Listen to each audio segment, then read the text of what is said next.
Hello, Michael Finn, Holistic Exercise and Lifestyle Coach, and today I'm going to show you 3 ways that we can improve our lumbar spine function and reduce pain and tightness and stiffness in our whole lumbar spine, where lots of people have pain all through their low back and all sorts of other things like that. So I'm going to show you 3 ways. I'm actually going to show you 2 different ways to do each one of the 3, because you may not have all of the same things that I have.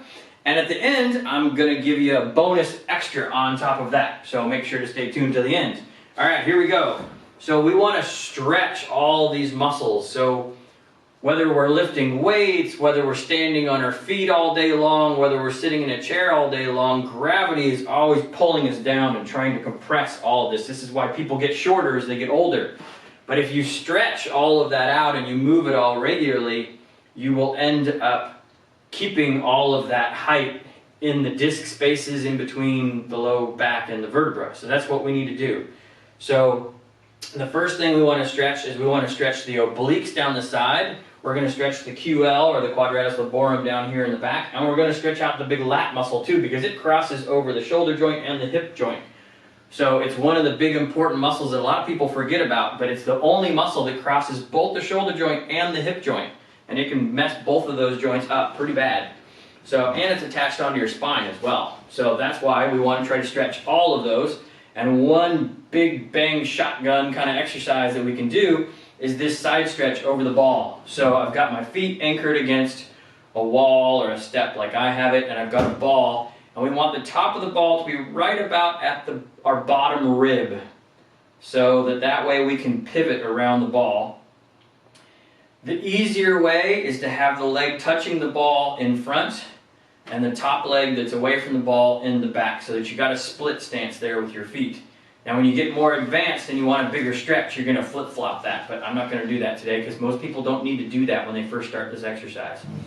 So then I'm going to bend all the way around the ball sideways. So I got my left side down on the ball, I got my left foot in front, my right foot in back. I've got my left arm down. It's actually, I can touch the floor with my fingers with my left arm.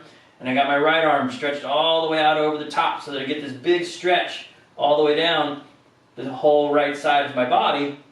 I'm going to reach up with that left hand and I'm going to grab onto that right hand. And I just give it a little gentle pull.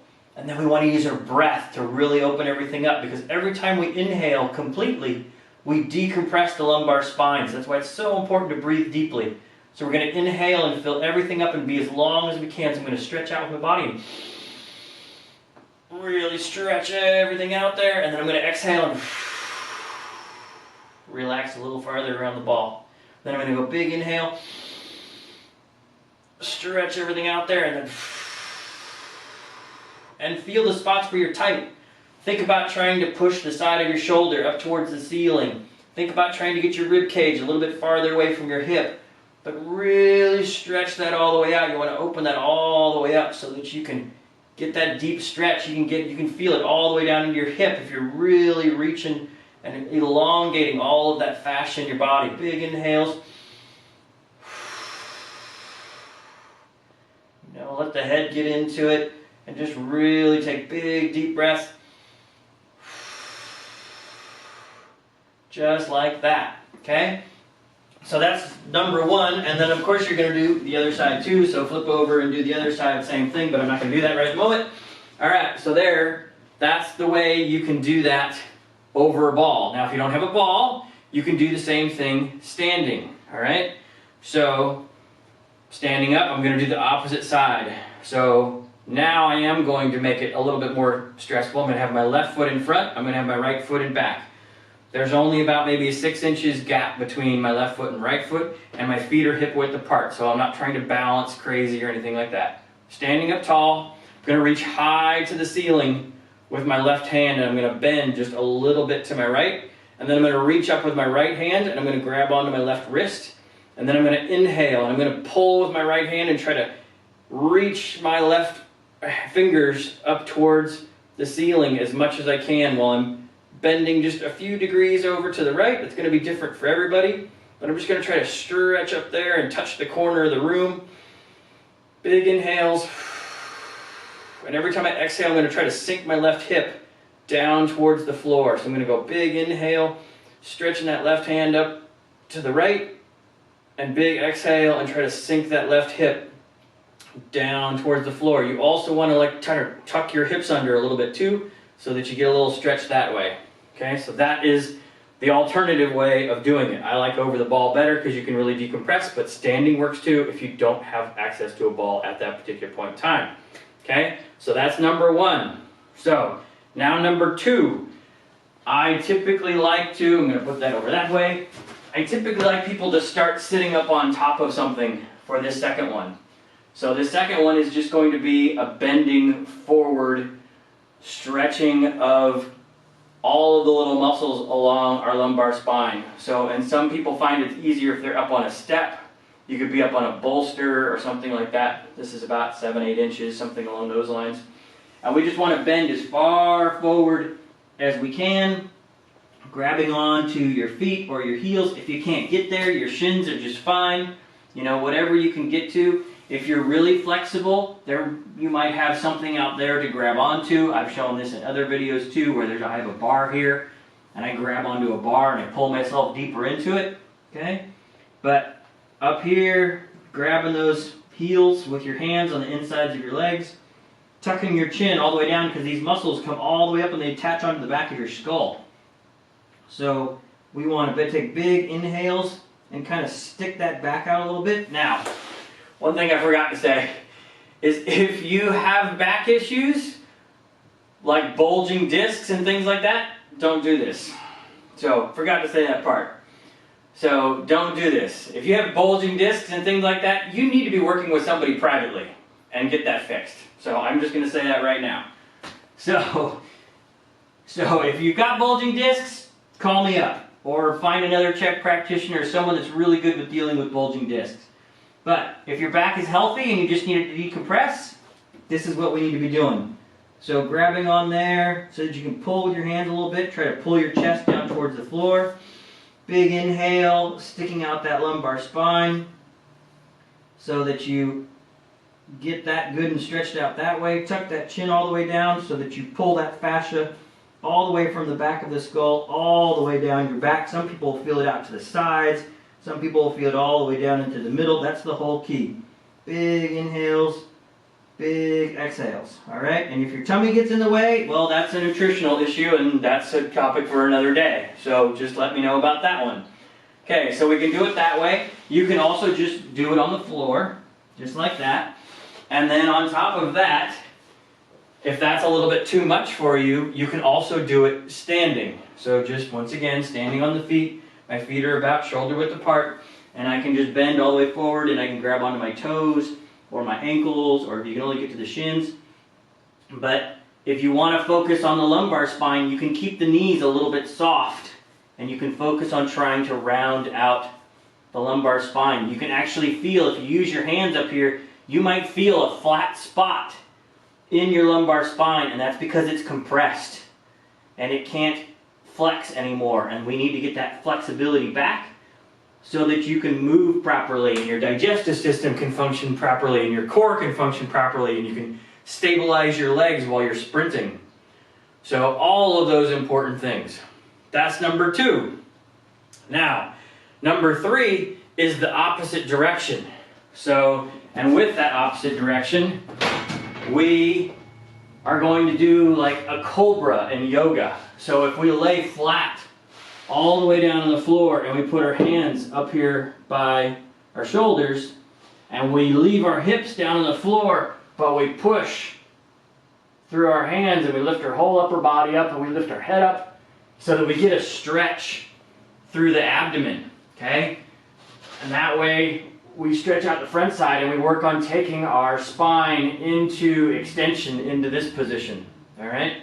And then we can increase that, so if that's not like difficult enough, so some people that's plenty hard enough. If you need to make it a little bit more difficult, you can actually come up onto your toes, just like after you do a downward dog in yoga, you can do that coming up into your Cobra position. And this way you can push your hips down to the floor because you're up on your toes, and you can drive your chest up towards the ceiling, and that way you can get some stretching in through the lower abdomen and the upper abdomen, and you can get that spine into more of an extended position so that you move it that way too. And then sometimes it's kind of nice after you do that to do a couple of cat-cows of flexing and extending your lumbar spine. All right, that's number 3. Okay, bonus. So practice those. You can do them in any order you like. I tend to find they work best in the order that I just showed you because we're getting the bigger outside muscles first, and then we go closer in, and then we go closer in. So I tend to like going in that particular order for those 3. So after we do those, it's really great to try to use our muscles and our fascia to actually extend our whole lumbar spine. So I'm going to show you the L5-S1 Aldoa. Aldoas are poses that allow you to use the fascia in your body above a joint and below a joint to decompress the joint. So we just need a wall. If you need a wall and you don't find a wall in your house, close a door and use the back of a door or the space behind the door. And with this, we're going to get our hip away from the wall so that we can roll up so that our tailbone is touching the wall and it's also touching the floor. So the bottom of the tailbone is touching the wall and the back of my tailbone is touching the floor. That always has to stay put. We want to think about making our spine nice and long. I got my legs straight up the wall as I'm laying here on my back, and they're right about at hip width apart. I want to pull my toes down toward my shins, so I don't want them going up towards the ceiling. I want to pull them down towards my shins, and I want to try to internally rotate my legs just a little bit. There's a lot to this. It takes practice. This is something that you should be doing every single day to decompress your lumbar spine. So having that way, having that rotated in, having the toes pulled down, elongating your spine, tucking your chin a little bit so that you get your cervical spine a little closer to the floor, and then with your hands reaching out above your head so that your biceps are right alongside your ears, and you're trying to stretch, and your hands are pulled back towards the backs of your forearms so that your wrists are pulled back and your hands are pulled back and your fingers are spread so that my thumbs and my index fingers are lightly touching the floor as I'm laying here on the back. And I'm stretching way, way, way out up above my head. And I'm trying to straighten my legs out as much as I can. So people with tight hamstrings, you're going to feel this in your hamstrings. If you can't get your legs completely straight and you have to have them bent a little bit, that's okay. Just make sure that there's a little bit of tension there. You don't have to kill yourself. Just get some tension so that you get tension down here in the bottom by internally rotating those legs, pulling that up, tightening up those, pulling those hamstrings as straight as you can. And then the tension from the top, pulling everything out as long as you can and stretching out this way as long as you possibly can. And that way you are decompressing your lumbar spine and you're making everything feel nice and tall. So take big breaths. Really elongate things as you take the breath in. I even kind of hold the breath when I get it all the way in, and I intentionally push my tailbone towards the wall, and I try to lift my rib cage up away from the wall, and then I exhale it all out.